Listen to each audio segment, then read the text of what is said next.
एक बार की बात है, एक गांव में रामू नाम का किसान अपनी पत्नी के साथ रहता था। उसके पास में 2 बैल और अपना एक छोटा सा खेत था, जिस पर वह रात दिन मेहनत करता था। तब कहीं जाकर उससे खाने जितना अनाज उगा पाता। रामू गरीब होने के साथ साथ ईमानदार भी था। रामू की पत्नी हमेशा अपने भाग्य को कोसती रहती, न जाने किस जन्म के पाप भोगने पड़ रहे हैं, जो इतनी गरीबी उठानी पड़ रही है। न जाने भगवान हमारी किस दिन सुनेंगे। अरे भगवान, अपना कर्म के अलावा और कर भी क्या सकते हैं।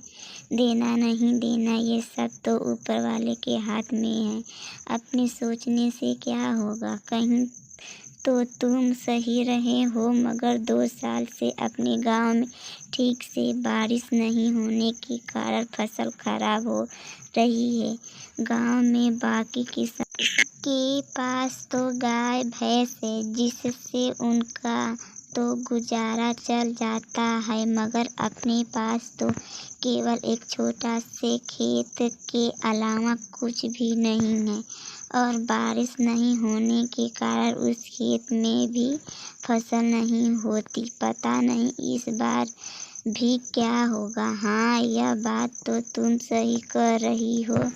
पिछले 2 साल से ठीक से बारिश नहीं होने के कारण फसल बर्बाद हो रही है।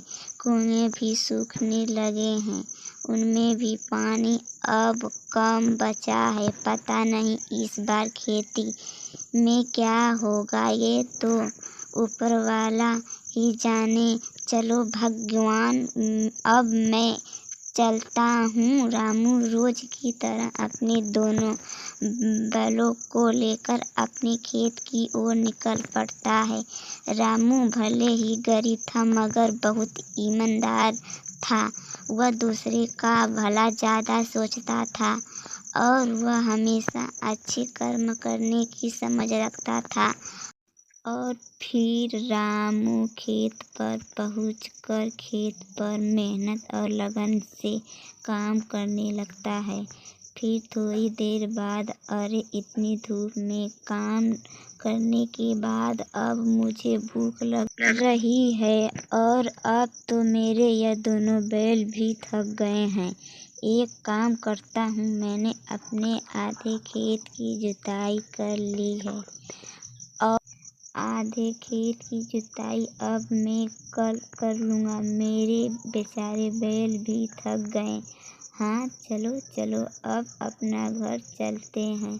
रामू खुद से ज़्यादा अपने बैलों का ख्याल रखता था। वह अपने बैलों से ज़्यादा काम नहीं करवाता और रामू अपने घर पहुँच जाता। अरे भगवान भगवान भगवान, आज धूप में काम करते करते मुझे बहुत तेज भूख लग रही है। जाओ जाओ, तुम घर में जो कुछ भी है वह फटाफट से लेकर आओ, जब तक मैं अपने दोनों बैलों